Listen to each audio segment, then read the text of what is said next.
మాతృదేవోభవ. భోజన వేళకొక్క పరిపూర్ణత వచ్చెను నీ కథాన. అమ్మా, భోజన వేళకొక్క పరిపూర్ణత వచ్చెను నీ కథాన. ఏ రోజుననైన గాని అపురూపపు వంటల జిహ్వ విఫలం వై.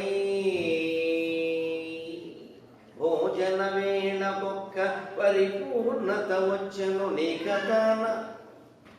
ఏ రోజుననైన గాని అపురూపపు వంటల జిహ్వ విఫలం వై. జగమెల్ల ఒక్క పరమాన్నపు బిందువుగా గదోచు. జగమెల్ల ఒక్క పరమాన్నపు బిందువుగా గదోచు. ఏలో జనని ఏలో జనని కరాగ్రములలో నలపీములు దాగియుండిరో. నీ కరాగ్రములలో నలపీములు దాగియుండిరో.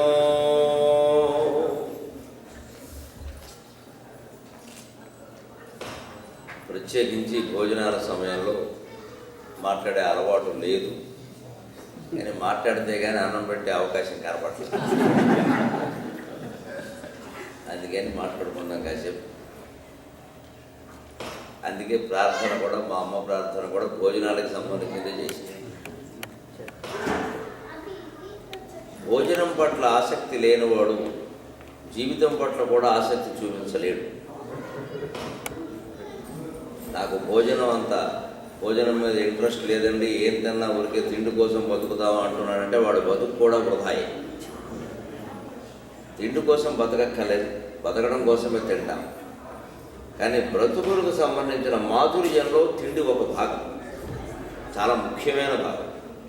దాన్ని ఏమీ అశ్రద్ధ చేయడానికి వీల్లేదు. అందుకే నేను మా అమ్మ వండిన వంట గురించి చెబుతూ, భోజన వేళకొక్క పరిపూర్ణత వచ్చెను నీ కథ.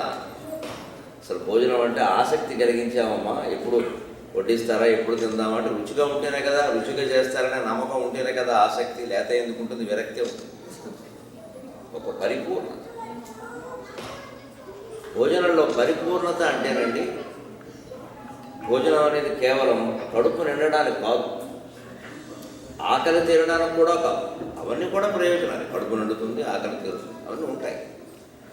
అంతకంటే ముఖ్యమైన ప్రయోజనం కడుపులో ఉండేటువంటి, శరీరంలో ఉండేటువంటి రసనాడుని భోజనం కదిలించి రుచిని కలిగించేటువంటి నాడులు ఉంటాయి. భోజనం పట్ల కాదు, జీవితం పట్ల. ఆ నాడులు ప్రేరేపింపబడాలి. అప్పుడు సంసార జీవితం కూడా చాలా బాగుంటుంది. భార్యాభర్తల అనుబంధం బాగుంటుంది. పిల్లల్ని పెంచే విధానం తెలుస్తుంది, ప్రేమించే విధానం తెలుస్తుంది, అదుపులో పెట్టే విధానం కూడా తెలుస్తుంది. అన్నీ ఉన్నాయి. అందుకే పరిపూర్ణత అంటే, భోజనం నిజంగా మనం చేసి పరిపూర్ణత పొందాలంటే 45 నిమిషాలు కనీసం ప్రతిరోజు భోజనానికి కేటాయించాలి. 45 minutes. అదేదో నిలబడి ఉరికే 2 మెతుకులు కెతికేసి వెళ్ళిపోయే వ్యవహారం కాదు. అందువల్ల జీవితాలు దెబ్బతింటాయి, కాపురాలు కూడా దెబ్బతింటాయి. భోజనం సరిగ్గా చేయాలి, పరిపూర్ణంగా చేయాలి. దేని తర్వాత ఏది తినాలని కూడా ఒక లెక్క ఉంది. అదే పరిపూర్ణం. ముందు పప్పే తినాలి, లెక్కది. ముందు ఏది వడ్డిస్తే అది తినేయడం జంతువుల లక్షణం. కంచంలో వడ్డించగానే నాకే గొడవ, అది జంతువుల లక్షణం. ఇంకా వడ్డించకుండానే లాగేస్తాను. నాకు రుచిగా ఉంది, నాకు ఇష్టం, దానికి ఒక శాస్త్రం ఉంది, దానికి ఒక అభిరుచి. పప్పే తినాలి ముందు. పైగా అన్నీ వడ్డించే వరకు ఆగాలి. వడ్డించినట్టు లాగేయకూడదు. అది సరైన పద్ధతి కాదు. భోజనం చేయడం తెలీదు. అన్నీ వడ్డించే వరకు ఆగాలి. తప్పనిసరిగా ప్రకృతి మనకు అందించినటువంటి ఆహారం, ప్రకృతికి భగవంతుడికి తేడా ఏం లేదు. భగవంతుడికి నమస్కారం చేసుకునే భోజనం చేయాలి. అన్నీ వడ్డించి కాస్త నీడ చుక్కలు దాని మీద చల్లి దేవుడికి దండం పెట్టుకుంటే కానీ అన్నం తినకూడదు. ఇది దేవుడు ఇచ్చిన అన్నమే.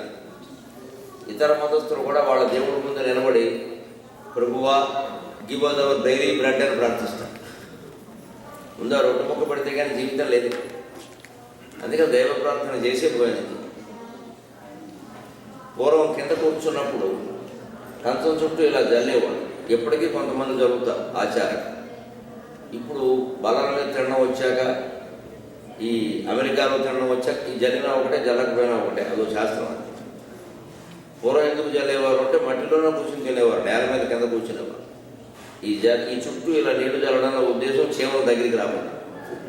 ఆ నీళ్లతో గీతలా గీసేస్తే చీమలు రావు. భోజనానికి ముందు కాళ్ళు కడుక్కునేవారు ఖచ్చితంగా, తర్వాత కూడా కడుక్కునేవారు. ఎందుకంటే మట్టి ఇళ్ళు, బయట కూడా మట్టి, రహదారులు ఎక్కడ సిమెంట్ రోడ్లు లేవు, కాళ్ళకి మట్టి ఉంటుంది. పైగా వీళ్ళకి చెప్పులు వాడే అలవాటు లేదు. పూర్వం వాళ్ళేమో చెప్పులు వాడేవారు కాదు. చెప్పులు ఉన్నవాడు అంటే చాలా గొప్పవాడు కింద లెక్క. అప్పుడు సామెత కూడా ఉండదు, చెప్పులు ఉన్నవాడు వెనకాల అప్పులు ఉన్నవాడు వెనకాల వెళ్ళదు. అప్పులు ఉన్నవాడు వెనకాల వెళితే వాడిని అడుగుతారు, ఏదో కూడా ఉన్నాం కదా అని మనం వాడిని సమర్థిస్తూ మాట్లాడతాం. వాడి కాదు వదిలి మన కాదు పట్టుకుంటా. నాకు భాగ్యం ఉన్నాడు, నేను అడుగుతున్నాను, నువ్వు వాడిని సమర్థిస్తున్నావు, అంత ప్రేమ ఉంటే నువ్వు కొట్టాడు. అందుకే అప్పులు ఉన్నవాడు వెనకాల వెళ్ళొద్దన్నారు, చెప్పులు ఉన్నవాడు వెనకాల కూడా వెళ్ళొద్దన్నారు. ఎవరిని చెప్పులు లేనివాడు, అడిగి ఉంటే వెళ్ళొచ్చు. చెప్పులు లేనివాడు ఎందుకు వెళ్ళొద్దన్నారు, వీడికి చెప్పులు ఉన్నాయి కాబట్టి ముళ్ళు డొంకలు ఏం పట్టించుకోకుండా నడుస్తూ ఉంటాడు. మరి మనం అడిగితే మనం పుచ్చుకుంటాం. అందుకని సామెత చెప్పారు, చెప్పులు ఉన్నవాడు వెనకాల అప్పులు ఉన్నవాడు వెనకాల వెళ్ళొద్దు. ఆ చెప్పులు లేకపోవడం, బయటంతా మట్టి దారులు, ఇంట్లో కూడా మట్టి పేడతో అలికేవారు ఇల్లని. అప్పుడు కింద కూర్చొని ఫోన్ చేసేటప్పుడు కాళ్ళు కడుక్కోకుండా ఉంటే కాళ్ళకు ఉన్నటువంటి మట్టి క్రిములు అన్నానికి ప్రవేశిస్తాయి, అందులోంచి బయటకు వస్తాయి కాళ్ళలోంచి. అక్కడి నుంచి కంచంలో పెడతాయి, అక్కడి నుంచి రోడ్డు. తిన్నాక మళ్ళీ కాళ్ళు కడుక్కోవడం ఎందుకు అంటే ఆచారం ప్రకారం. దాని వెనకాలంతా విజ్ఞానం ఉంటుంది. అందులో మతము, దేవుడు, వరాలు, పుణ్యాలు, పాపాలు ఏం లేవు. అంత సెంటిమెంటల్గా ఆలోచించక్కర్లేదు. దాంట్లో శాస్త్రీయ విజ్ఞానం. అన్నం తిన్నాక ఎందుకంటే కింద కూర్చొని బాసిం పెట్టేసుకునే తినేవారు కాబట్టి కాళ్ళు తిమ్మిరెప్పితే ఖచ్చితంగా. ఎప్పుడైనా మీకు తిమ్మిరెప్పినప్పుడు ఒక్కటే మందు, కాళ్ళ మీద నీళ్లు పోస్తే వెంటనే తిమ్మిరి తగ్గుతుంది. దాన్ని ఆడించక్కలా, నొక్కక్కల్లా, పిసుకక్కల్లా. తిమ్మిరెక్కింది కాదు అనిపిస్తే ఏ భాగం తిమ్మిరెక్కింది అనుకుంటామో వెంటనే చల్లటి నీళ్లు పోస్తే వెంటనే మామూలుగా అవుతుంది. ఎందుకంటే రక్త ప్రసారం ఆగిపోయింది. తిమ్మిరెక్కడం అంటే అర్థం అది, రక్త ప్రసారం ఆగిపోయింది. నీళ్లు పోస్తే రక్తం ప్రసరిస్తుంది, అయిపోయింది. అందుకే కాళ్ళు కడుక్కునేవాడు. ఒక గంట సేపు కూర్చొని భోజనం చేసేవాడు, కనీసం 45 నిమిషాలు. అంతసేపు అలా భాషం పట్టుకుని ఒకే ఆసనంలో కూర్చున్నప్పుడు ఖచ్చితంగా కాళ్ళు తిమ్మిరి కాబట్టి కడుపు. ఈ ఆచారాల వెనకాల ఉండేది. ఇప్పుడు ఈవేళ మనం అవన్నీ చేయాలా వద్దా అనేది మన పరిస్థితులను బట్టి ఉంటుంది. అదే సెంటిమెంట్ కదా, చేయకపోతే దోషము కాదు. అటువంటి పరిస్థితులు ఉంటే చేయాలి, లేకపోతే చేయకపోయినా మనం ఊరికే ఏదో పెద్దల మీద గౌరవంతో సంప్రదాయాన్ని పట్టిద్దామని చేసినా తప్పదు. ముఖ్యమైనది అన్నంలో ముందు పప్పే తినాలి. మా ఇష్టం మేము తింటాం అంటే మీ ఇష్టం, ఎవరు అవుతాను, కానీ పప్పే తినాలి. ఎందుకంటే బాగా ఆకలేసే వరకు అన్నం తినకూడదు. అసలు పొద్దున్న తిన్న పలహారానికి, అల్పాహారానికి, భోజనానికి 4 గంటలు కనీసం తేడా ఉండాలి. 4 గంటలు తేడా. 8:30కి అల్పాహారం చేయడం ఎప్పుడు మంచిది, 12:30కి భోజనం చేయడం మంచిది, మళ్ళీ 4:30కి కాస్త టీ తాగడం మంచిది. మామూలు వాళ్ళు ఎవరైనా తాగినా తాగకపోయినా మా టీచర్లు ఖచ్చితంగా టీ తాగుతారు. పైగా టీచర్ అంటే నేను వ్యుత్పత్తి చెబుతా సరదాగా, టీయాంశం తీతి టీచరా, టీలో చేరించేవాడే టీచర్. పాఠం చెప్పినా చెప్పకపోయినా టీ తాగాలి ఖచ్చితంగా. టీ తాగితే కానీ మా గొంతు రాదు. అందుకే సంస్కృతంలో సరదాగా చెబుతా, టీయాం చరతీతి టీచరా. 4:30కి ఇంత టీ పడాలి. మళ్ళీ 8:30కి కాస్త మధ్యాహ్నం అంత ఉదాత్తంగా కాకుండా రఘువుగా చేయాలి భోజనం రాత్రి. ఇది లెక్క 4 గంటలు ఖాళీ ఉండాలి. అలా ఉంటే భోజనం సక్రమంగా. ఆకలేశాక తినడం, పప్పే తినడం ఎందుకు అంటే పప్పు అరగడం కష్టం. అందులో కందిపప్పు అరగడం మరీ కష్టం. పెసరపప్పు కొంచెం తేలిగ్గా. ఆ ముద్దపప్పు కానీ, పప్పు కలిపిన తోటకూర కానీ, కలగూర పప్పు కానీ, ఏదైనా పప్పు అరగాలి అంటే అది ముందు తినాలి. ఎందుకంటే ముందు పేగులు ఇలా చూస్తూ ఉంటాయి, వచ్చిందాన్ని పట్టేద్దాం, వచ్చిందాన్ని పట్టేద్దా, పడాయి పడాయి పడాయి అని ఇలా ఆడుతూ ఉంటాయి. మంచి ఊపి మీద ఉంటాయి, ఉత్సాహం. మనకి ఏదైనా పని చేయాలన్నప్పుడు మొదటి గంట చాలా చురుగ్గా పనిచేస్తాం, క్రమంగా తగ్గుతూ ఉంటుంది. అంతే శరీరంలో నరాలు కూడా అంతే, అవి చూస్తూ ఉంటాయి. ఏం పడేసినా, ఎనక ముక్కలు పడేసినా లాగేస్తాయి. ఆ సమయంలో పప్పు పడేస్తే అది అరుగుతూ ఉంటుంది ఒక పక్కన. దానికంటే కొంచెం కూర, వేపుడు లాంటివి తేలిగ్గా ఉంటాయి. అందుకని దాని తర్వాత పచ్చడి, అది ఇంకొంచెం తేలిక. దాని తర్వాత చారు లేదా ఓపుకుంటే పులుసు, అది ఇంకొంచెం తేలిక. ఇక చివరిలో చల్లబడడానికి మజ్జిగ. ఇది ప్రణాళిక. నేను మజ్జిగ నుంచి వస్తాను, పచ్చడి తింటానంటే నమశివాయ. ఇది పద్ధతి, శాస్త్రం. అలా తింటే ఆరోగ్యం బాగుంటుంది. అందులో కూడా పరిపూర్ణత రావడం ఒక్కటే కాకుండా రుచికి చాలా ప్రాధాన్యం ఇవ్వాలి. ఖచ్చితంగా మనం తినేటువంటి భోజనంలో 6 రుచులు ఉండేలా చూసుకోవాలి. చేదు, తీపి, కారం, చేదు, వగరు, ఉప్పు, పొద్దు. ఈ 6 రుచులు ప్రతిరోజు ఉండాలి. మధ్యాహ్నం భోజనంలో తప్పనిసరిగా ఉండాలి. కొన్ని రాత్రి కావాలంటే 1-2 తగ్గించిన పర్వాలి. ఈ 6 రుచులు ఎందుకు ఉండాలంటే 6 రుచులకు సంబంధించి 6 రకాల నాడులు శరీరంలో ఉంటాయి. అవి వృద్ధి చెందుతాయి. అప్పుడు జీవితంలో ఎదురయ్యేటువంటి అనుభవాల్లో కూడా ఆ రుచి భేదాలని శరీరం భరించగలుగుతుంది, మనస్సు తట్టుకోగలుగుతుంది. ఇవాళ చాలా వాటికి ఎందుకు తట్టుకోలేకపోతున్నాం, అనవసరంగా ఆందోళనకు ఎందుకు లోనవుతున్నాం అంటే చాలామంది చాలా రకాల రుచులు మానేశారు. అసలు పిల్లలకి తీపి తినాలంటే భయం, ఉప్పు తినాలంటే భయం, కారం తినాలంటే భయం, ఊరగాయ జోలికి రాదు, అదో పీడకాలం. పూర్వం పల్లెటూళ్ళలో సగం మంది భోజనాలు సగం కాలం ఊరగాయతోనే గడిచింది. ఏమీ కాలేదు, వాళ్ళందరూ ఆరోగ్యంగానే ఉన్నారు. ఏడాదంతకు సరిపడగా పెట్టేసుకుంటారు ఊరగాయ. ఏమి కూరగాయల కోసం తొడుగుకోవాల్సిన పని లేదు. ఊరగాయలు ఖచ్చితంగా తినాలి, భయపడకూడదు. ఆ మాత్రం కారం ఉండాలి, ఆ మాత్రం ఉప్పు ఉండాలి. అప్పుడే శరీరంలో నాడులన్నీ సమంగా పనిచేస్తాయి. ఉప్పు కారాలు సరిగ్గా తిన్న వాళ్ళకి, చేదు, వగరు కూడా తట్టుకున్న వాళ్ళకి జీవితంలో టెన్షన్లు తట్టుకునే లక్షణం వస్తుంది. ఆందోళన తట్టుకుంటాడు. ఇవాళ ఎందుకు తట్టుకోలేకపోతున్నారంటే ఆ తిండి ఏం లేదు, ఏదో చప్పుడు తిండి, పైన రొట్టె ముక్క, కింద రొట్టె ముక్క, మధ్యలో గడ్డి పెట్టి అన్నం. దానివల్ల కడుపు నిండొచ్చు, బలం ఏమి రాదు. బలం లేదు, అందులో లేదు, అసలు బలం లేదు. ఎక్కడి నుంచి వస్తుంది? అందుకే మనకు 6 రుచులు ప్రతిరోజు ఉండాలని చెప్పడానికి తెలుగువారి ఉగాది నాడు ఉగాది పచ్చడిలో 6 రుచులు పెట్టారు. పచ్చడిలో తీపి ఉంటుంది, బెల్లం ముక్కేస్తారు. కారం ఉంటుంది, పచ్చిమిరపకాయ ముక్కేస్తారు. చేదు ఉంటుంది, వేప వేస్తారు. వగర ఉంటుంది, లేత మామిడి పిండి వేస్తారు. ఉప్పు ఉంటుంది, ఉప్పరా వేస్తారు. పులుపు ఉంటుంది, చింతపండు వేస్తారు. ఈ 6 కలిపి పైగా మీకు ఉగాది పచ్చడి విశేషం చూసుకోండి, అది అన్నంలో కలుపుకోండి. ఉగాది ఎవడో అన్నదండి, ఇప్పుడు చేతిలో పొద్దుగాలి. ఎందుకు? అన్నంలో కలపం దానికి, అదో ఆధారం కాదు దానికి. దాంట్లో బలం కూడా ఏం లేదు, దానికి బలమే లేదు. అందులో బలం కూడా ఏం లేదు దానికి. ఎందుకు అంత తప్పనిసరి? పచ్చడి తింటే కానీ ఉగాది కాదు అసలు. ఉగాది అంటే 3 విషయాలు తప్పనిసరి: పచ్చడి, పంచాంగం, పద్యాలు. పచ్చడి, పంచాంగం, పద్యాలు, ఈ 3 లేకపోతే ఉగాది కాదు. పచ్చడి తినాలి, పంచాంగం వినాలి, పద్యాలు చదువుకోవాలి. ఏ భాగవతం, పోతన గారి పద్యాలైనా చదువుకోవాలి. లేకపోతే ఉగాది. పొద్దున్నే పసుపు తినాలి ఎందుకు చెప్తారు? మనకి సంక్రాంతి నాడు, ఉగాది నాడు ఒక నమ్మకం ఉంటుంది. ఆ రోజు ఎలా జరిగితే ఏడాదంతా అలాగే జరుగుతుంది. అంచేత ఈరోజు నువ్వు పొద్దున్న పచ్చడి తినకుండా ఇంకేం తినదు. కాబట్టి ఏడాదంతా నువ్వు తినే భోజనంలో ఈ 6 రుచులు ఉండేలా చూసుకో. అది చెప్పడానికే తెలుగువాడు ఉగాది పచ్చడి కనిపెట్టాడు. జై తెలుగువాడు, తిరుగులేదు. ఈ రుచులు తినమన్న ఉద్దేశం రుచి గ్రంథులు అభివృద్ధి చెందడం, అవేవో రకరకాల స్ఫురణలు కలిగించడం మాత్రమే కాదు. దాని ఉద్దేశం అదొక్కటే కాదు. జీవితంలో కూడా మనం చేతులు తట్టుకోవాలి, వగరు తట్టుకోవాలి. తీపిని ఎలాగో తట్టుకున్నాం, ఎక్కువైతే తట్టుకోలేదు, బహుమవుతుంది. కారాన్ని తట్టుకోవాలి. మనుషుల ప్రవృత్తుల్లో కారం ప్రవృత్తులు ఉంటాయి. తీయగా ఉండే ఆలోచనలు, భావాలు ఉంటాయి. అసలు ఆయనతో మాట్లాడితేనే చాలా తీయగా ఉంటుందండి అంట. బాగానే ఉంటుంది, మరి అందరితో అలా ఉండదు. ఇంకోటితో మాట్లాడితే ఎప్పుడు కారంగానే ఉంటుంది.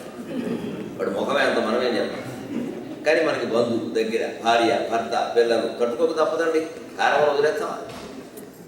కుదరదా? తట్టుకోవాలి. తట్టుకునే శక్తి సంపాదించు. అందుకని వదిలేస్తేలాగా ఎంతమంది వదిలేస్తారు. ఇంకొకటి చేసుకుందామంటే వాడు ఇంకా వాడు మీరు కారం, వాడు మసాలా, వీడేనాయి. తట్టుకోవడం నేర్చుకోవాలి, వదిలేయడం కదా. అది ఉగాది పచ్చడి నేర్పుతుంది. చేదు, వగరు, ఉప్పు, పులుపు, పళ్ళు పులుస్తాయి. చింతపండు ఇలా పట్టుకుంటే పులుస్తుంది, పొలవాలి. అది కూడా అలవాటు అవ్వాలి. తట్టుకొని రాకు కాసేపు అంతే, తట్టుకో. అందుకే అసలు ఆ పదార్థం ఏంటంటే అలాంటివి చాలా ఉంటాయి తట్టుకోవాల్సింది, జీవితంలో ఉంటాయి. అవగాహన తట్టుకుంటాం, ఆ పులిపేర తట్టుకుంటాం. దానికి అభ్యాసం. అందుకే చేదు తింటే ఉపయోగం ఏమిటంటే వేప తినడం వల్ల చేదు పదార్థాలు, కాకరకాయ కూర ఇలాంటివి తినాలి. చేదు నేను తినలేనంత చేదు ఏమి ఉండదు. అందులో తినగలిగిన చేదు. కారణం ఒకటే, చేదుని రసమయం చేయగలిగితే అది రుచిగా ఉంటుంది. ఉప్పు, పులుపు, తీపి, కారం దేన్నైనా సరే రసమయం చేయాలి. అందుకే మనం తినే పదార్థాల్లో రసం ఉండకూడదు. అది కూర కాదు, పప్పు కాదు, సాంబారు కాదు. సాంబారు వేరు, రసం వేరు. రసం అంటే చారు. చారులో 16 పదార్థాలు వేస్తారు. పోపుల డబ్బాలో ఉండే 7, 8 ఇంకా వేరే ఉంటాయి. విడిగా ఎనపెట్టుకుని తీస్తారు, చాలా ఉంటాయి అందులో. చారు పెట్టడం అంటే తేలిక ఇంకోటి లేదు. చారు అంత ఆరోగ్యకరమైన పదార్థం అది. చారు పెట్టడం చాలా తేలిక. మా అమ్మ అనేది ఎప్పుడైనా నేను మీ ఆవిడ లేకపోతే కష్టమే లేదురా చారు పెట్టుకోమని. అదేమిటంటే ఏముందిరా వేడి నీళ్ళు కాచి అంత పసుపు వేస్తే చారండి. మరి అందులో ఏవో వెయ్యాలి కదమ్మా. ఎవడు చెప్తాడరా పోపుల డబ్బాలో ఉంటే అన్ని తనకొస్తా బారే. పోపుల డబ్బాలో ఉంటే అన్ని తనకొస్తా బారే, పర్వాలేదు. మిరపకాయ ముక్కలు కూడా తుంచెందులు పెట్టేవారు డబ్బాలు. అప్పుడు బాగా అయిపోతున్నాడు, జలికైపోతుంది. ఈ తిన్న పదార్థాలన్నీ అరిగేలా చేస్తుంది చారు. అందులో మీరు గమనించండి, చారులో కూడా 6 రుచులు ఉంటాయి. ప్రతిరోజు పెట్టుకునేదాన్ని ఉగాది పచ్చడి లాంటిది. అది కూడా ఉగాది పచ్చడి కలుపుకోము. చారు ఖచ్చితంగా కలుపుకోవచ్చు, గ్లాసులో తాగొచ్చు. అందులో కూడా 6 రుచులు ఉంటాయి. చారులో బెల్లం వేస్తారు, తీపి ఉంది. చారులో పచ్చిమిరపకాయలు వేస్తారు, కారం ఉంది. చారులో ఇంగు వేస్తారు, ఆవాలు వేస్తారు, మెంతులు వేస్తారు, చేదుంది, అవన్నీ చేదే. చారులో జీలకర్ర వేస్తారు, వగరు ఉంది. చారులో ఉప్పు వేస్తారు, ఉప్పు ఉంది. చింతపండు వేస్తారు, పులుపు. 6 రుచులు ఉండే పదార్థం చారు. మీరు పప్పు చేసినా, కూర చేసినా, పచ్చడి చేసినా ఇందులో కొన్నే ఉంటాయి, కొన్ని ఉండవు. కానీ చారులో 6. పైగా చారులో మీరు గమనించండి, ఇంగువ, ఆవాలు, 4 ఆవాలు నోట్లో వేసుకుంటే గంట పోయినా కానీ ఆ చేదు వదలదు. 4 మెంతి గింజలు నోట్లో వేసుకుంటే సాయంత్రం వరకు ఆ చేదు వదలదు. పొరపాటున ఇంగువ మొక్క బొగ్గరెట్టుకుంటే జీవితాంతం వదలదు, అంత చేదు. విడిగా తినలేము.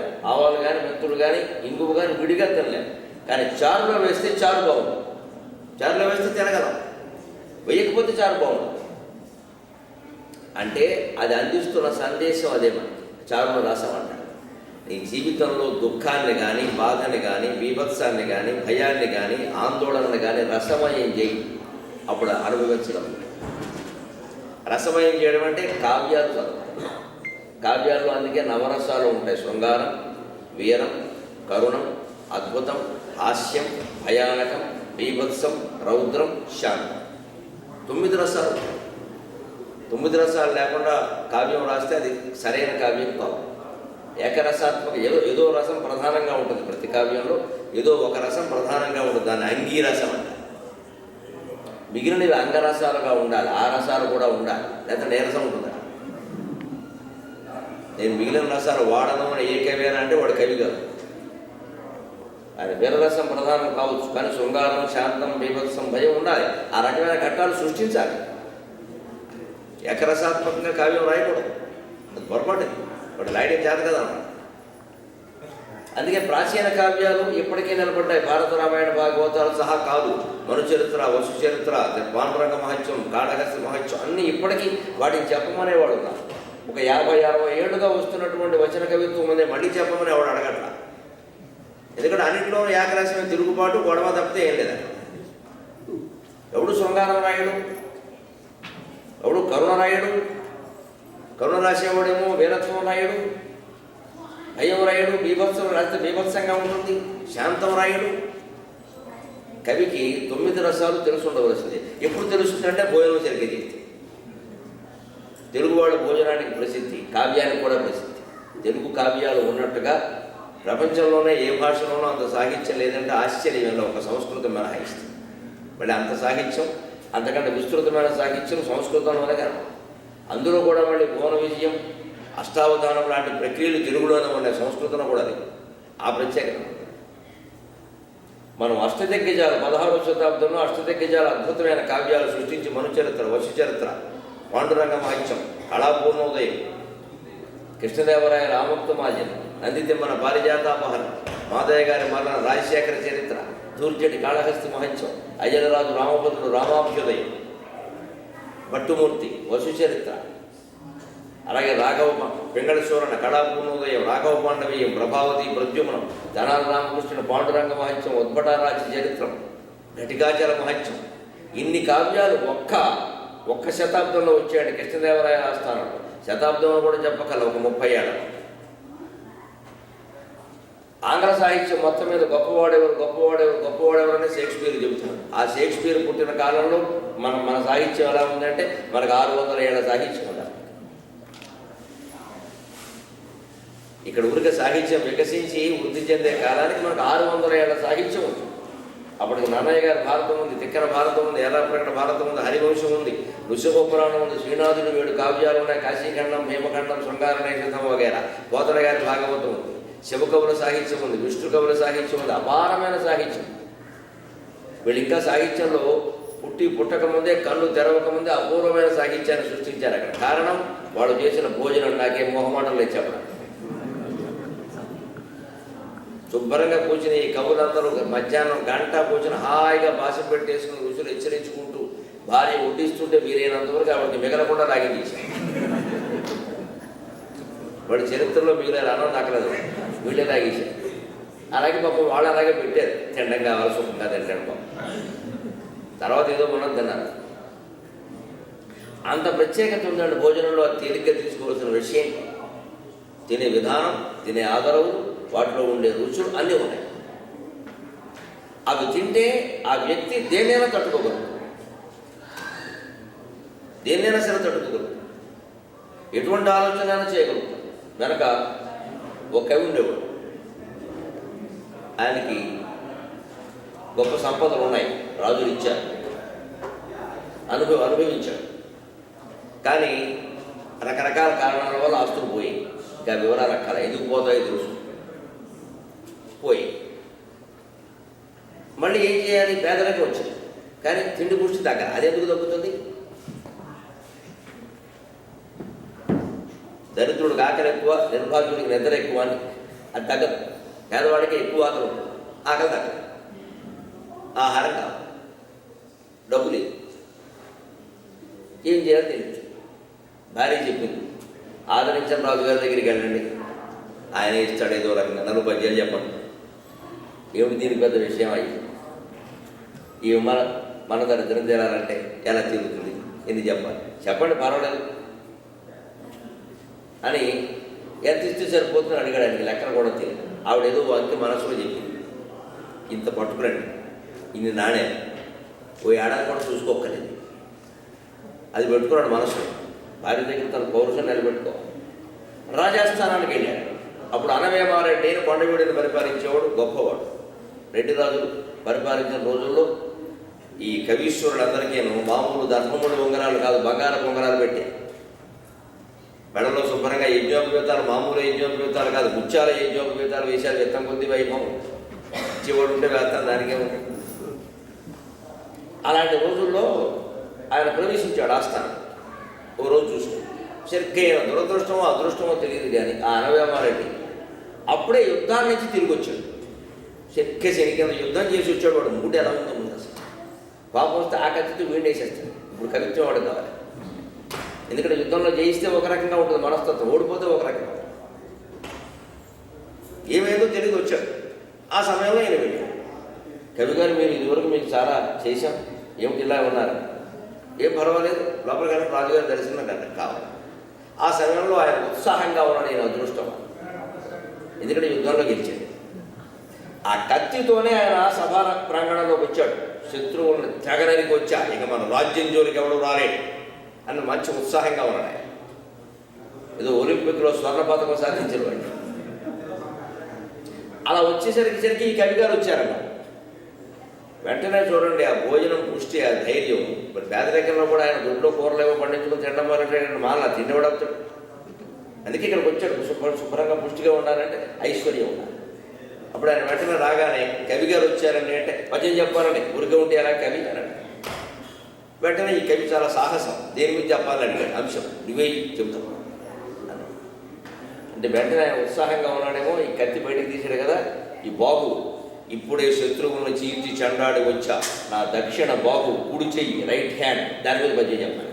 కుడి చెయ్యి మీద పద్యం చెప్పచ్చు, చేతి మీద పద్యం, కాలి మీద పద్యం కూడా చెప్తాడు. మొత్తం మనిషి మీద అంటే చెప్పచ్చు కదా. రాజులు దిక్కారంగా ఉంటుంది. వాడికి ఆగ్రహం వచ్చిన పట్ల, అనుగ్రహం వచ్చిన పట్ల. అనుగ్రహం వస్తే అగ్రహారం అంతా ఇస్తాడు, ఆగ్రహం వస్తే బేక తీసేస్తాడు. ఏదైనా సాయంత్రం మొత్తం అయిపోవలసింది, తప్పదు. ఇదో పరీక్ష. దీన్ని తట్టుకోవాలంటే జీవితంలో చేదు భరించాలి, వగరు భరించాలి, కారం భరించాలి. అవన్నీ తిన్నాడు కాబట్టి తట్టుకున్నాడు. పరీక్ష తట్టుకోవాలి, పరీక్ష తట్టుకోవాలి. అంతేగాని ఇలా అడుగుతారంటే అలాగే అడుగుతారు. మనం సిద్ధంగా ఉండడానికి కవిత్వం ఎందుకు అని వెంటనే ఈ బాహువు మీద పద్యం చెప్పండి అనగానే శ్లోకం అందుకున్నాడు. అనవేమ మహీపాల స్వస్యస్తు తవ భాగవే, అనవేమ మహీపాల స్వస్యస్తు తవ భాగవే, ఆఘవే రిపుదోర్దండ భానుమండల రాఘవే. అనవేమ మహీపాల స్వస్యస్తు తవ భాగవే, ఆఘవే రిపుదోర్దండ భానుమండల రాఘవే అన్నాడు. ఆ కవిత సంస్కృత శ్లోకం ఆ రాజుగారికి ఏమర్థమైందో తెలియదండి. అప్పటి వాళ్ళకి అర్థమయ్యి వాళ్ళు పండితులు. వెంటనే చాలా సంతోషించి ఎవరక్కడ 1000 బంగారు నాణాలు తెచ్చి ఈ కవికి ఇవ్వండి, అద్భుతమైన పద్యం చెప్పాడు. బాహువు మీద ఇంత గొప్ప శ్లోకమా, ఆశ్చర్యపోయాడు. 1000 నాణ్యాలు ఇవ్వమంటారా, వీడి దగ్గర తీరిపోయాడు. ఏమిటండి 1000 నాణ్యాలు ఇచ్చేంత ఏముందండి అందులో? అది ఆయన పేరు కవిత్వం అవుతుందా? గరికపాటి నరసింహరావు అంటే పాస్పోర్ట్ మీద పేరు, అది కవిత్వం ఎలా అవుతుంది? ఓ పాదంలో పేరే పెట్టాడు. పోనీ 2వ పాదంలో ఏమైనా కవిత్వం ఉందా? స్వస్యస్తు తవ భాగవే, నీ బాగువునకు జయమగును కాక, అది గుడ్ మార్నింగ్, అది కవిత్వం ఎలా అవుతుంది? అది శుభాకాంక్ష. పేరు కవిత్వం కాదు, శుభాకాంక్షలు చెబితే కవిత్వం కాదు. మరి ఏం చెప్పాడు? నేను 1000 నాణ్యాలు ఏమన్నాడండి. 3 నాలుగులు పెట్టాడు ఒకరొకరని, వాడు తెలియదు. స్వస్యస్తు తవ భాగవే అన్నాడు, నీ బాగువునకు స్వస్తి చెగునుగా. తర్వాత పెట్టాడు అసలు విషయం. ఆఘవే రిపుదోర్దండ భానుమండల రాఘవే, ఆఘవే యుద్ధరంగం, రిపుదోర్దండ భానుమండల రాఘవే, నీ బాహువు ఆఘవంలో ఎంత గొప్ప పని చేసింది అంటే సూర్యమండలంలో కిరణాల వంటి శత్రువుల బాణాలకి రాఘువులాగా పరిణమించిన సూర్యమండలం పాలిట రాఘువు.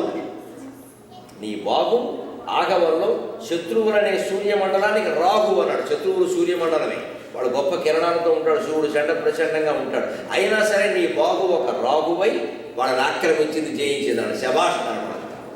పైగా ఈ బాహువు మీరు ఎలా చూడండి, అచ్చం రాఘువులాగే ఉంటుంది. బాహువుని ఎప్పుడు సూర్యమండలంతో పోల్చకూడదు, ముఖాన్ని సూర్యమండలంతో పోల్చవచ్చు. బాహు అంటే ఇలా పొడుగ్గా ఉంటుంది, పొడుగ్గా ఉన్న సూర్యమండలం ఎలా అవుతుంది? ఔచిత్యం ఉండాలి. నీ బాహు శత్రువులనే సూర్యమండలాన్ని రాఘువులాగా ఆక్రమించిందన్న.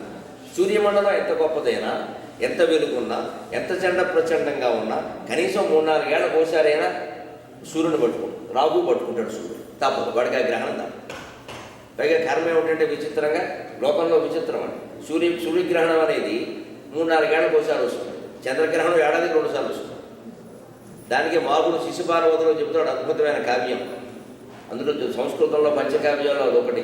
సూర్యగ్రహణం 3-4 ఏళ్ళకు ఒకసారి వస్తుంది, చంద్రగ్రహణం ఏటా వస్తుంది. ఎందుకంటే మెత్తని వాడే అందరికీ లోకువ, చంద్రుడు మెత్తగా ఉంటాడు.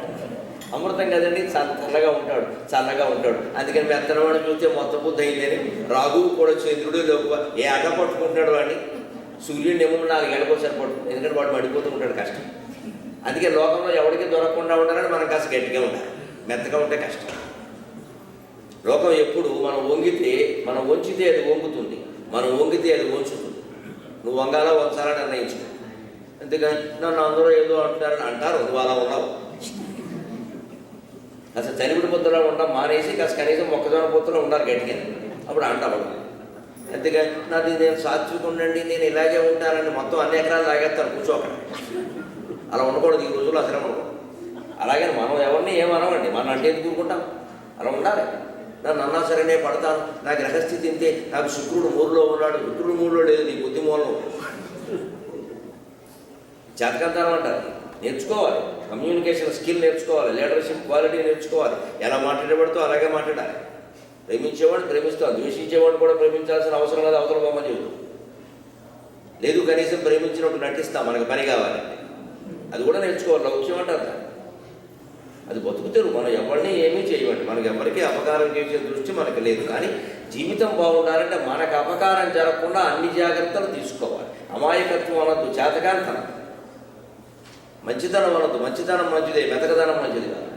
మంచిగా ఉండమన్నారు, మెత్తగా ఉండమని ఎవరు నాకు. మెత్తగా ఉండకూడదు, మంచిగా ఉంటే ఉండవచ్చు. అందుకే మామూలు చెబుతున్నాడు, చంద్రుడు మెత్తగా ఉంటాడు, అమృతం. అందుకే వాడు రోజు ఏట పట్టేసుకుంటాడు, సూర్యుని పట్టుకోలేడు కదా. అలాగా సూర్యుని సైతం పట్టుకుందుకు గ్రహణం ఉన్నట్టే నీ సూర్యమండలం లాంటి శత్రువుల్ని ఆక్రమించడానికి నీ బాహు అనే రాహువు చాలయ్యా అని. కానీ అదండి కవిత్వం కదా, మరి బాహువును వర్ణించాడు. అందుకని ఆయనకు ఆనందమే. అభిరుచి తెలిసినవాడు, తగిన సన్మానం ఎలా చేయాలో కవికి తెలిసినవాడు కాబట్టి వెంటనే ప్రకటించాడు, 1000 బంగారు నాణాలు ఇమ్మన్నాడు. మనవాడేమన్నా తెలుసా, సరిపోదండి, దరిద్రదేనా, తిరిగితేటలు ఉపయోగించాలి. ఇక్కడే మరి పద్యాలు చెప్పగానే సరిపోవాలి. వెంటనే అన్నాడు రాజుగారు, నేను మీకు 4000 ఇచ్చాను, మీరు నాకు 1000 ఇస్తేనా? Technique, communication skill. నేను మీకు 4000 ఇచ్చా, మీరు నాకు 1000 ఇస్తున్నారు. ఆయన ఆశ్చర్యపోయాడు, నువ్వు నాకేమి ఇచ్చావా, నువ్వు పద్యం చెప్పు. లేదండి చూసుకోండి, పద్యంలో 4000 ఉన్నాయి. వే అంటే వే అనే అక్షరాలు వాడు తెలివి. పద్యంలో 4000 ఉన్నాయి. అన వేమమహీపాల ఒక వే, స్వస్యస్తుతవ భాగవే రెండో వే, ఆగవే మూడో వే, రిపుదోర్దండ భానుమండల రాఘవే. నేను చెప్పిన శ్లోకంలో 4000 ఉన్నాయి. 4 వేస్ అంటే వే అనే అక్షరాలు అలా పెట్టేది. ఏదో 4 T's 3 V's అంటాం కదా, అలా నేను చెప్పిన శ్లోకంలో 4000 ఉన్నాయండి. 4000 రూపాయలు కావు, అక్షరాలు నిజంగానే ఉన్నాయి. 4000 ఆకవే, బాకవే, రాకవే, అనవే అవన్నీ పెట్టాడనమాట. తెలివైన ఫిట్టింగ్ ఎంత గట్టిగా ఉంటుంది, బిగించినట్టే. బిగింపంటే బిగిపోయి. నేను 4000 ఇచ్చానండి, మీరు 1000 ఇస్తారంటే రాజుగారు నవ్వుకున్నాడు. బ్రాహ్మణ తెలివితేట ఊపరంగా తింటారు, అందుకే ఎలా ఉంటారు అని తెచ్చుకున్నాడు. సంతోషించు, కప్పు మనిషి కాదు. పోలేండి 4000 ఇచ్చి దక్కిందండి తెలివితేట. వెంటనే ఏమన్నా తెలుసా, మనవాడు తక్కువడు కదా, నేను ఇచ్చింది నాకు ఇచ్చాను, మీరు ఎక్కువ ఇచ్చింది తెలివి. శుభ్రంగా ఫోన్ చేసి తెలియదు. ఎందుకంటే ఈయన మనసులో టార్గెట్ ఉంది, వాడు ఆవిడ అన్ని చెప్పి అది రావాలే, అంతవరకు వదలతా. అప్పటివరకు పోయినా లేవు ఎవరికి, అది రావాల్సింది. నేను ఇచ్చింది నాకు ఇచ్చారు, మీరు నాకు ఎక్కువ ఇచ్చింది ఏమన్నా. అప్పుడు ఫోన్లో రెడ్డి రాజు గారు సంతోషించి 5000. వెంటనే ఇంకోటి పెట్టారండి, మేము 6000 నియోగం అండి, మీరు 5000 ఇస్తారు. అదో ఫీలింగ్ పెట్టి మొత్తం మీద రాగాలంతే లెక్క.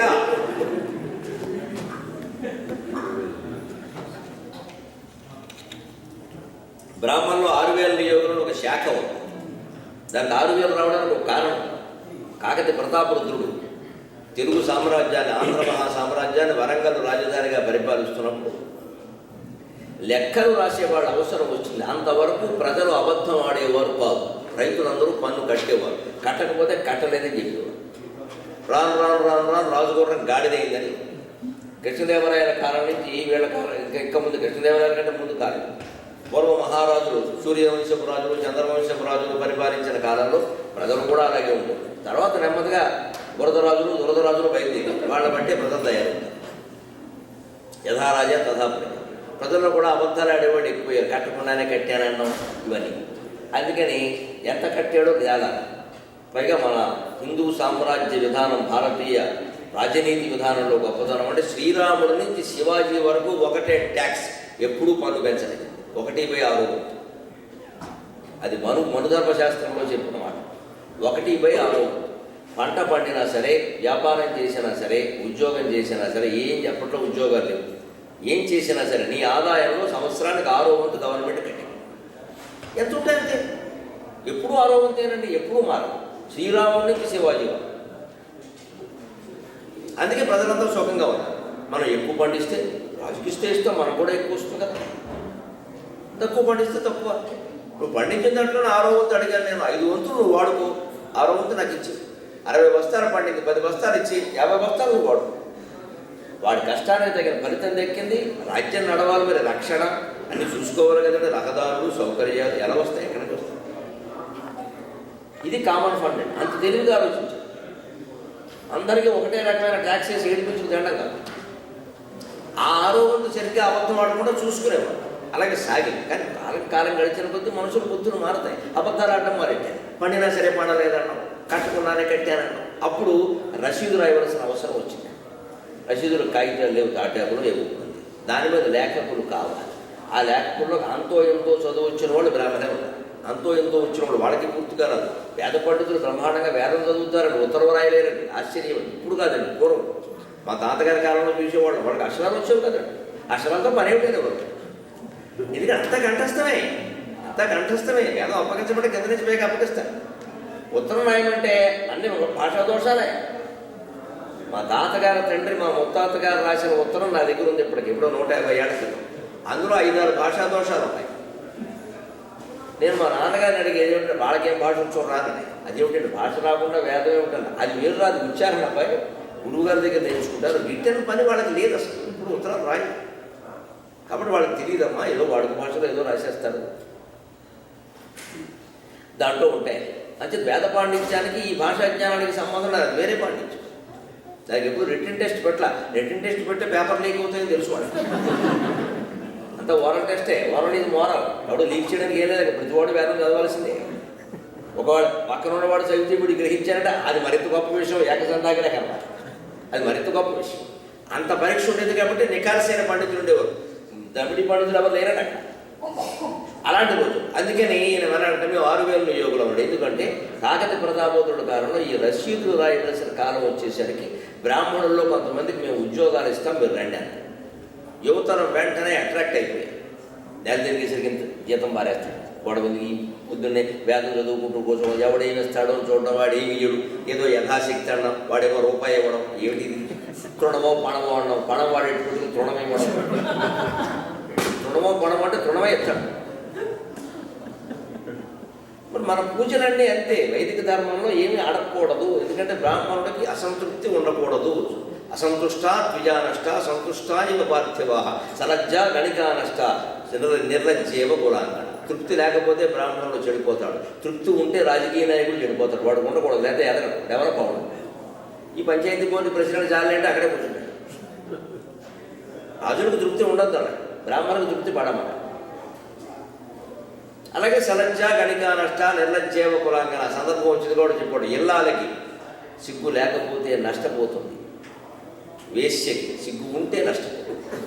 ఆ వ్యాపారం నడవాలంటే ఎవరు పోతుంది. ఇంట్లో ఉండే స్త్రీకి సిగ్గు పడాలి, ఉండాలి, లేదా సంసారం తప్పదు.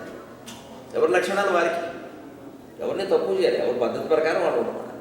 ఆ స్థితిలో కాకతి ప్రతాపరుడు తప్పనిసరి ఎవరైనా రండి అంటే యువకులు కొంతమంది సిద్ధపడ్డారు, పెద్దవాళ్ళు వ్యతిరేకించారు. ఒరే తప్పురా, మనం బ్రాహ్మణులు, మనం ఉద్యోగం చేయకూడదమ్మా. ఎందుకంటే ఉద్యోగం చేసే పరిస్థితి వచ్చాక అన్ని కులాల ధర్మాలు ఎలా మారిపోయాయో మీకు తెలుసు. ఇక్కడ కాదు, ఇండియాలో కూడా పొద్దున్న లేచి 8 సాఫ్ట్వేర్ ఇంజనీర్ ఉద్యోగానికి పోవాలి కూడా. సంధ్యావందనం ఎక్కడ చేస్తారండి? సమయం ఏది? ఊరికి నూరు పోస్తే అలాగా ఈ కాలంలో సాధ్యంలో. అందుకే ఈ కాలంలో ఉద్యోగాలు చేస్తూ కూడా ఆ ఆచార వ్యవహారాలు కాపాడుకోవాలంటే గాయత్రి మంత్రం 108 సార్లు జపించి వెళ్ళిపోతే సరిపోతుంది. ఓ చోట కూర్చోవడం, స్నానం చేశాక బట్టలు మార్చుకుంటాం కదా, స్నానం అయితే చేస్తాం కదా, ఎంత పని లేకపోయినా ఓ చోట ఎక్కడో ఓ చోట దేవుడు పీఠం ఉంది కదండి, కూర్చుని 108 సార్లు గాయత్రి మంత్రం జపించుకోవడం వెళ్ళి అంగన్యాసం, కరంజాసం, పంచయజ్ఞాలు, వైశ్వదేవులు మొదలుపెడితే ఉద్యోగం ఉంటుంది. ఇప్పుడు సాయంత్రం కూడా చేయాలి, మరి ఇవన్నీ ఎలా కుదురుతుందండి? అందుకే ఇప్పుడు పాపం పిల్లలు కొంతమంది టీవీల్లో ప్రవచనాలు మేము చెప్తుంటే విని ఏదో చేద్దాం అనుకుని చేయలేక ఇబ్బంది పడుతున్నారు. Guilty conscious. అయ్యో అలా చేయకపోతే మహాపాపం అంట. నేను మొహమాటం లేకుండా చెప్తున్నాను, మహాపాపాలు పేరు చెప్పి భయపెట్టకూడదు. అంతంత మహాపాపాలు ఏం లేవు. బాగుపడటం కోసం చేసిన పని నువ్వు చేయగలిగితే చేయలేదు, తర్వాత చేసుకో. మంత్రజపం కుదిరితే మనస్సు ఏకాగ్రత కుదురుతుందండి. అంతేగాని ఆ జపం వల్ల దివ్య ఫలితాలు ఏమో ఆకాశం నుంచి రావు. ఓవర్ యాక్షన్లు చేయి. మంత్రజపం దేన్నైనా ఎందుకు చెబుతారు అంటే నీకు మనస్సు ఏకాగ్రంగా ఉండడం కోసం. నీ మనస్సు ఏకాగ్రంగా ఉండబెట్టగలిగితే ABCDEFGH కూడా మంచిది. ఇవన్నీ మొత్తం మంత్రాలు సంస్కృతంలో ఉండని, తెలుగులో ఉండని, ఇంగ్లీషులో ఉండని, ఏ భాషలో ఉండని. ముస్లింలకి అరబిక్లో మంత్రాలు ఉన్నాయండి, లేకపోలేదండి, తెలియకుండా మాట్లాడతాడు. క్రైస్తవులకి హిబ్రూ భాషలో మంత్రాలు ఉన్నాయండి, అది భరిస్తున్నాయండి. సంస్కృతం ఒక్కటే గొప్ప భాష, అది ఒక్కటే భరిస్తుందని ఎవరూ చెప్పలేదండి. దీని ప్రత్యేకతలు దానికి ఉంటాయి, ఎవరి నమ్మకాలు వారికి ఉంటాయి. ఎందుకు? దాని ఉద్దేశం మొత్తం, జపం ఉద్దేశం మొత్తం ఏకాగ్రత, కాన్సన్ట్రేషన్. ఈ జపం చేతన దేవత దిగొచ్చేసేది ఏముండదు అక్కడ. అంత కంగారు పడిపోకలేదు. అది మన క్షేమం కోసం చెప్పారు, మనకు ఏకాగ్రత కోసం చెప్పారు. నువ్వు స్నానం చేసుకో, చోట కూర్చో, చేసేసుకో. సాయంత్రం కూడా అలాగే చేసుకో. ఎప్పుడో ఓ రోజు సెలవు తిన్నాడు కుదురుతుంది, ఆ రోజు సహస్ర గాయత్రులు చేసుకో, అయితే ఇంకో రామనామ జపం చేసుకో, పంచాక్షర జపం చేసుకో, నమో నారాయణ చేసుకో. ఎవరో తన్నారు, ఏదైనా చేసుకోవచ్చు. దీని ఉద్దేశం అంతే. ఇది చేయకపోతే మహాపాపం, పిశాచి జన్మ అంతంత ఏం లేదు, ఎక్కడ రాయలేదు. అనవసరంగా భయపడి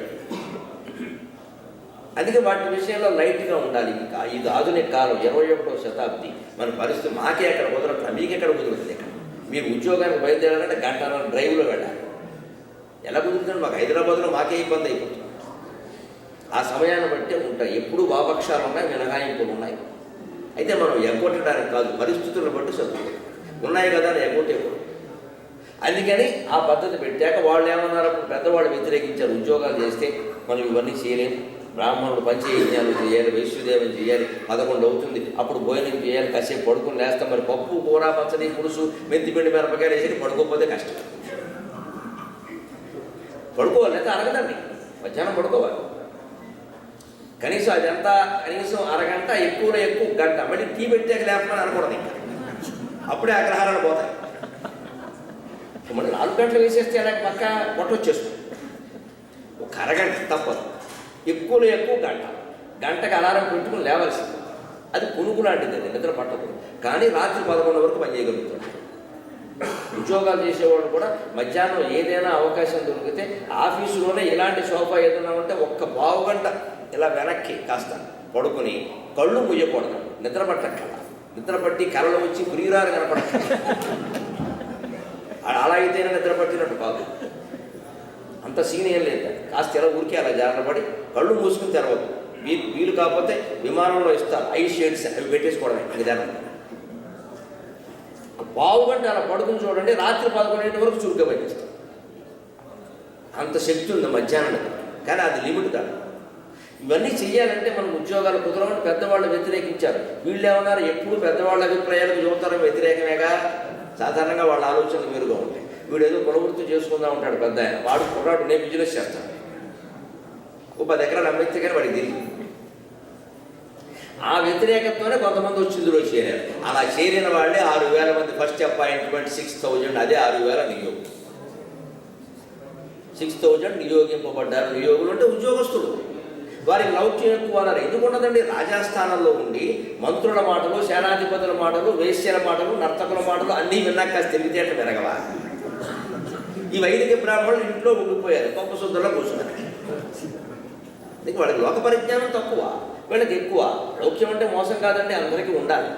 లౌక్యం లేకపోతే ఎలా బతుకుతావు? అది మోసం ఎలా అవుతుంది? తప్పుడు లక్షణం ఎలా అవుతుంది? అది మంచి లక్షణం.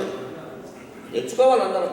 ఎదుటివాడిని మోసం చేయడానికి కాదు, ఎదుటివాడి చేత మోసగింపబడకుండా ఉండడానికి లౌక్యం వస్తుంది. అందుకని ఈయన అదంతా పోగేసి మేము 6,000 నియోగంలో ఉండి మీరు 5,000 ఇస్తే అలా అంటే అయ్యో క్యాస్ట్ ఫీలింగ్ కూడా పెట్టేసాడు తెలియదు అని ఓసారి నవ్వుకుని పోలేండి 6,000 ఇచ్చేయండి అన్న. బే టార్గెట్ అది వేరే, వాళ్ళు ఆవిడ చెప్పిన అంకి వేరే. టార్గెట్ రీచ్ అవ్వ అని చెప్పి మళ్ళీ అన్నాడు. వెంటనే 6,000కి 6,000 ఇస్తున్నారా? నేను ఇచ్చింది నాకు ఇచ్చారు, మీరేం కొత్తగా ఇచ్చారు. మళ్ళీ పాత పాట 6,000 వాడికి 6,000 ఇచ్చేయాలని కనీసం ఒకటి ఎక్కువ ఇవ్వాలి. పాపం ఈయనకి రెడ్డి గారికి అప్పుడు కొంచెం అనుమానం వచ్చింది రాజుగారికి. ఈయన మొత్తం ఒక శ్లోకానికి కోశాగారికి తీకేసేలా పన్ను రసీదు రాయమంటే కట్టిన పన్ను మొత్తం నొక్కేసేలా ఉన్నాడు ఈయన అని అనిపించి, అమ్మ బాబు వీడతో పెట్టుకుంటే కష్టమేలా. అప్పుడు తెలిసి వచ్చింది అతి ఉత్సాహం ఎలా చేసుకుంది అని. మాట ఇచ్చాక తప్పకూడదు కదండి. పోలేండి 7,000 ఇవ్వండి. వెంటనేనండి పౌరుషుగో రాజుగారు ఇస్తే పెంచండి, పెంచితే పెంచండి, లేకపోతే తీసేయండి. 7 మంచిది. 7 ఏంటంటే ఇంటికి చెప్తే కూడా అవమానం. 7 అంటారు. లెక్కెట్టేవాడు కూడా 6 అంట. వయస్సు వ్యాపారస్తు 7 అన్నారు. వాడు 7 అంటే శని. 6 అంట, 8 అంట, 7 అన్నారు. అందుకని 7 వద్దండి, మావిడ ఒప్పుకోదండి. మళ్ళీ 7 పెట్టి మొత్తం మీద లాగాలి. అప్పుడు కానీ పూర్తిగా తెలిసి వచ్చింది, ఇది చాలా పెద్ద ప్రణాళిక. ఇది మొత్తం అమరావతి రాజధాని బడ్జెట్. మనం ఏదో అమలాపురం పోయిన బడ్జెట్ అనుకున్నాం. చాలా తెలివేరు వాళ్ళ పోయి పెడతా పెట్టుకుంటే కష్టం, అనవసరంగా పెంచుకున్నాం అని అనిపించి ఇంకొక 8,000 అన్నమాట. ఇంకా అన్నానికి ఏం లేదు కదా, ఏదో ఒక శ్లోకానికి 8,000. ఇంకొక 1,000 తెమ్మని నాణ్యాలు ఆయన పాపం ఇదివరకు ఎవరితో మంత్రి చేతో సేనాధిపతి చేతో ఇప్పించాడు. అలా కాకుండా ఇప్పుడు సింహాసనం మెట్లన్నీ దిగి కిందికి వచ్చి 8,000 8వ 1,000 ఆయన చేతులు పెట్టి ఎంతటితో నన్ను వదిలేవయ్యా, అదే 10,000 అలా 10,000.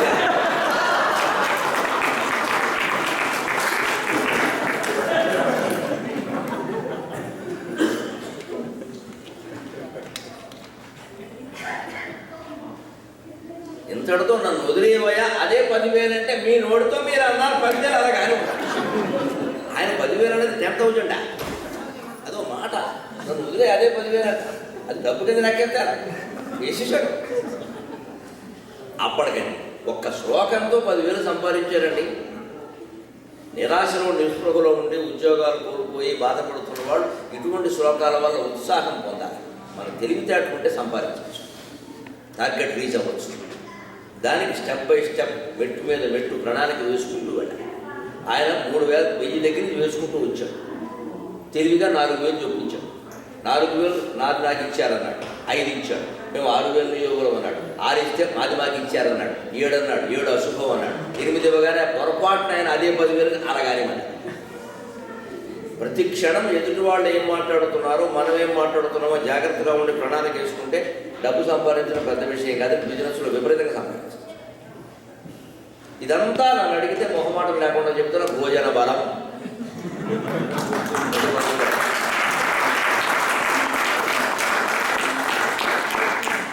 అసలు ఆ యుద్ధం నుంచి రాజుగారు వచ్చి కత్తి చూపించగానే జడిచిపోతాడు. ఆయన తట్టుకోలేడు, ఎందుకంటే ఇంకో తిన్నాడు, చారోసుకున్నాడు, మిరపకాయ బజ్జీలు తిన్నాడు, కాకరకాయ వేపుడు తిన్నాడు, ఆ వ్యక్తిని కూర తిన్నాడు. ఆ లోపలికి ఏదో చేస్తుంది, ఏదో చేయడానికే తినేది. ఇవి చేయడానికి తినడం ఎందుకు, చేస్తుంది చేయని ఏమవుతుంది. ఇప్పుడు ఊరగాయ చేయడం చూస్తేనే పీడకలు వచ్చినాయి మనుషులకి, ఎలా బాగుపడతారండి. అలాగే భోజనంలో ఏది తక్కువైనా కూడా ఒకవేళ మనం అనుకున్నది రాలా. ముఖ్యంగా కాస్త భోజనం పుస్తున్న వాళ్ళకి నెయ్యి చాలా అవసరం. బ్రాహ్మణులు నెయ్యి అని మాట్లాడద్దామా, తెలియక మాట్లాడుతున్నారు. కృతేన వర్ధతే బుద్ధికి. నెయ్యి తినకపోతే జ్ఞాపక శక్తి పెరగదు. 300 అష్టావధానాలు, 10 శతావధానాలు, 1000 మందితో ఒక సహస్రావధానం చేసి చివరి ఒకే రోజున 1000 పద్యాలు అప్పగించగలిగామంటే ఈ పెద్ద మనిషి విజయ రహస్యం ఘీ.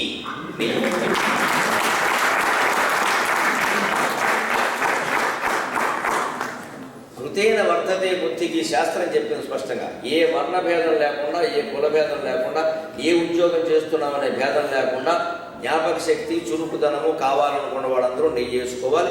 నెయ్యి లేకపోతే బుడ్డాన్నం కింద లెక్క. ప్రతి దాంట్లోనూ నెయ్యి వేసుకోవాలి. మళ్ళీ నెయ్యి వేసుకోవాలి, గుర్తుపెట్టుకోండి, పోసుకోవాలి. ఎప్పుడు వేసుకోవాలి నెయ్యి? ఇలా కొంతమందికి తెలియదు, పచ్చళ్ళలో నెయ్యి వేస్తారు, రుచి తెలియదని అర్థం. పచ్చళ్ళలో నెయ్యి వేయకుండా దాన్ని రుచి పోతుంది. పచ్చడి కన్నం చేయడం నెయ్యి వేయడం అనవసరం. అది సౌందర్యం తెలియదు, రుచి తెలియదు, అభిరుచి తెలియదు. కూరల మీద నెయ్యి వేసి వేయకూడదు. అన్నంలో పప్పు కలిపాక నెయ్యి ఇలా తిప్పినట్టు వేయాలి, మొత్తం ప్రదక్షిణం భూమండలం ఇలా ఒక్కటే. అలాగే అరగనిటి పెంచకూడదు. పోసుకోమన్నాం కదని మొత్తం పోసేకూడదు, ఒట పెరిగిపోతుంది, అరగదది. నెయ్యి అరగడం కష్టం, కానీ వేసుకో. సరిగ్గా ఒక అరగరిట, ఆ గరిట కూడా అరగరిట అన్నాం కదా, మళ్ళీ గరిట బదులు అక్కడ పెద్ద చెక్క చెట్టు పెట్టకూడదు. నేను అరగరిటే వేసుకున్నాను. గరిట అంటే అదే. మనకి కృష్ణ చాంద్రాయణ వ్రతాలను ఉంటాయి సంప్రదాయం. చాంద్రాయణ వ్రతం అని చేస్తారు, డైటింగ్. చాంద్రాయణ వ్రతం అంటే డైటింగ్ పూర్వం చేసేవారు. అంటే మన పూర్ణి వెళ్ళిపోయింది, మళ్ళీ అమావాస్య వస్తుంది కదా. సరిగ్గా అమావాస్య వెళ్ళిన పాఠ్యమ నాడు ఒక్క ముద్ద తింటాను, రోజుకు ఒక్క ముద్దే. ఆ వ్రతం చేసేవాళ్ళు అంటారు 4 నెలలు చేస్తారు. సరిగ్గా ఈ చాతుర్మాస్య దీక్షలో చేస్తారు. ఒక్క ముద్ద తింటారు. ఇది ఏనాడు 2 ముద్దలు, తదినాడు 3 ముద్దలు. అంకి పెరిగిన కొద్దీ ముద్ద పెరుగుతుంది. పూర్ణిమ నాడు పూర్తిగా 15 ముద్దలు అన్నం తింటారు. మళ్ళీ అక్కడి నుంచి ఒకటి తగ్గింది వస్తారు, 14, 13, 12 కౌంట్ డౌన్. అమావాస్య నాడు ఉపవాసం. ఇది చాంద్రాయణ వ్రతం. చంద్ర సంచారాన్ని బట్టి ముద్దల సంఖ్య పెంచుతూ ఉండటం, తగ్గిస్తూ. ఇలా 4 నెలలు చేస్తే మొత్తం పెట్టిన పెరిగిన పొట్టలు కాదు, హిమాలయ పర్వతాలు తగ్గిపోతాయి. కానీ ఇది రెగ్యులర్గా చేయాలి, పద్ధతిగా చేయాలి, 4 నెలలు చేయాలి. ఇది నేను ఒకసారి ఎప్పుడు కాకినాడలో ఉద్యోగం చేసినప్పుడు మా పిల్లలకు చెప్పాను పాఠంలో భాగంగా. ఇంత గొప్ప వ్రతాలు ఉన్నాయా మనకి, ఎంత కష్టమో చూడండి. మొదటి రోజు 1 ముద్దట, 2వ రోజు 2 ముద్దలట, 3వ రోజు 3 అట. ఇలా తిని బతకాలంటే మా పురాణం లేదు. అందులో కష్టం ఏముందండి అన్న. ఏమిరా అన్న. 1 ముద్ద అన్నారు కానీ ముద్ద సైజ్ చెప్పలేదు కదా. నీ తిరిగితేట బాగున్నానైనా నీకు చెప్పడం నాదే తప్ప. ముద్దంటే ఎంత ఫుట్బాల్ అంత ముద్దంటే మరి అది తినదలుచుకున్నదంతా ఒకటే తింటాడు. అలా కాదండి లెక్క. అందుకని మళ్ళీ దానికి పద్ధతి సరిగ్గా ఒక అరగరిటే వేయాలి. అది మళ్ళీ ఇలా తిప్పడం ఎందుకంటే అంతా మెదజల్లినట్టు అవుతుంది. అప్పుడు కలపాలి మళ్ళీ పప్పుని. అప్పుడు దానికి వంట పడుతుంది. అప్పుడు వంట పడుతుంది ఖచ్చితంగా. అలాగే కూర, అలాగే వేపుడు, అలాగే పచ్చడి. ముందు ఒకసారి ఇలా వేయడం, మళ్ళీ కలపడం. ఎందుకంటే పచ్చడి అంతా పడుతుంది, అప్పుడు తినాలి. ఇలా మొత్తం భోజనం అంతా అయ్యేసరికి 1.5-2 గరిటెలు మించదు, ఏమీ ఇబ్బంది పడదు. ఓ పెద్ద మనిషికి ఒక ఇంటికి వెడితే ఆ నెయ్యి సరిగ్గా పడట్ల తూకగా, ఈయనకి మండింది. ఏం చెప్పాలో తెలియదు. నెయ్యి కావాలంటే బాగుండదు ఈయన కై. ఈయన తెలుగు బ్రాహ్మడు, తమిళనాడు వెళ్ళాడు. ఆ ఊరి పేరు ఆనంద తాండవపురం. వాళ్ళు ఏదో కాస్త వేతున్నా అన్నట్టుగా నెయ్యి గిన్నె చప్పుడు ఎక్కువ అవుతుంది, అందులో పట్టాలి. కొంతమంది డ్యాన్స్ కార్యక్రమాలు అలాగే ఉంటాయి. ఆ గిన్నె ఇలా పట్టుకుని టికెటికి అంటారు, ఒక చుక్క పడదు. హోటల్లో వాళ్ళు అలాగే చేస్తారు. ఈయన చూస్తున్నాడు, అసలే కాస్త భోజనం పుష్టున్నవాడు, పప్పు గరిపోడు, నెయ్యి వేయట్లా, దేవుడు పడితే కుదరదు. ఎక్కడ ఏం చెప్పాలో తెలియదు. అందుకని వెంటనే కాసేపు అయ్యాక పక్కన యజమాని చుట్టుకున్నాడు, యజమానితో కలిపి పెడతారు భోజనం. అందుకని ఏమండి అన్నీ బాగున్నాయా, వంటను బాగా జరుగుతుంది కదా, మీరు మొహమాట పడకుండా చేయండి. ఏం మొహమాట పడేందుకే ఉందిలేండి, ఏమైనా వడ్డించి కదా, మేము మొహమాట పడేందుకు వడ్డించేవాడిని పడుతున్నారులేండి. ఎక్కడైనా తినేవాడు మొహమాట పడాలి, వడ్డించేవాడు మొహమాట పడలేదు. ఇప్పుడు క్యాటరింగ్లో అవి వచ్చాక వడ్డించేవాడు మొహమాట పడుతున్నాడు. ఏమిటో బూర్లు అంటారు, అవి కొడుకైనా ఉంటాయి. అది ఒకటేస్తాడు, రెండోది అడిగితే ఇటు తిండిపోతుంది చూసాడు. వేసిందే ఒకటి, అది కూడా ఇంతే ఉంది, అది బూరా కొడుకే. మరి అలాంటి చూడు, మరి మొహమాట ఎవరు పడ. అందుకే నేను ఒళ్ళు మండి దాని కవిత్వంతో కమ్మేశాడు. ఆనంద తాండవపురే. ఎలా ఉందండి భోజనం అంటే నేను చెప్తానండి, నా కవిత్వం అలవాటు, మీరు అర్థం చేసుకోండి. ఆనంద తాండవపురే ద్రవిడస్య గేహే చిత్రం వశిష్ఠ వనితా సమవాద్య పాత్రం విద్యుల్లతేవ పరిరుచ్యతి తత్ర దర్వి ధరాం విలోకయతి కశ్చన యోగ సిద్ధగా. ఆనంద తాండవపురే, ఆనంద తాండవం అనే పురంలో ద్రవిడస్య గేహే, తమిళ బ్రాహ్మణుని ఇంట్లో నేను భోజనం చేస్తున్నాను. అడ్రస్ అంతా చెప్పాడు. మళ్ళీ వీడి బరువు చిరకాలం పోవాలి. నాకెలా తెలిసింది, వాడు పేరు ఊరు అన్నీ పెడితే మొత్తం ఉంటుంది శ్లోకం స్థాయి, చిరస్థాయి. చిత్రం వశిష్ఠ వనితా సమం ఆద్యపాత్రం. వాళ్ళ ఆవిడ పట్టుకున్న నీతి కింద ఎలా ఉంది అంటే వశిష్ఠ వనితా సమం అరుంధతి నక్షత్రం అంత ఉంది. అది వెడిలో అరుంధతి నక్షత్రాన్ని చూపిస్తారు. అలా అరుంధతి కనపడింది, అరుంధతి కనపడింది అన్నాడు. అరుంధతి కనపడలేదు అంటే ఆలుడు అంటున్నాడు, కనపడడం లేదు. పక్కన మామగారు ఉన్నట్టు కన్యాదాన్ని, ఏమయ్యా నీకేనా కనపడింది అన్నట్టు. నాకు అరుంధతి కనపట్ల 60,000 అప్పు కనపడుతుంది. అది చేసింది అది. అరుంధతి నక్షత్రం కనపడదండి. అందుకని అరుంధతి నక్షత్రం అవుతుంది గిన్నె అంటుంటే అందులో నెయ్యి ఎక్కడుంది, గెరిటె ఎక్కడుంది, అది కవిత్వం. గిన్నెకి ఉపమానం చెప్పేశాడు చిన్నది, గెరిటకి ఏం చెబుతాడు, నెయ్యికి ఏం చెబుతాడు, వాడికి చెప్పాడండి తెలివి. అదే నెయ్యి తెలివంటే శుభ్రంగా పుష్టి, చురుకు, బుద్ధి చురుగ్గా పనిచేస్తుంది. ద్రవిడస్య గేహే చిత్రం వశిష్ఠ వనితా సమం ఆద్యపాత్రం. అసలు ఆ గిన్నె అరుంధతి నక్షత్రం అవుతుంది. మరి గరిటె ఎలా ఉందో అంటే విద్యుల్లతేవ పరిరుచ్యతి తత్ర దర్వి. అందులో గరిటి మెరుపు తీగ మెరుస్తుంది చూడండి, వర్షం కురిసేపు చమక్ చమక్ చమక్ అలా మెరుస్తుంది అంటే ఉందో లేదో. మరి నీ సంగతి ఏమిటాయి అంటే ధారాం విలోకయతి కశ్చన యోగ సిద్ధగా. ఎవరో మహానుభావుడు షట్చక్ర సంచారం చేసి మూలాధార చక్రం, స్వాధిష్టాన చక్రం, మణిపూర చక్రం, అనాగత చక్రం, విశుద్ధి చక్రం దాటి ఆజ్ఞా చక్రం వరకు చేరుకున్నటువంటి మహాయోగి ఎవరికైనా ఆ ధార కనపడాలి, కానీ నాకే.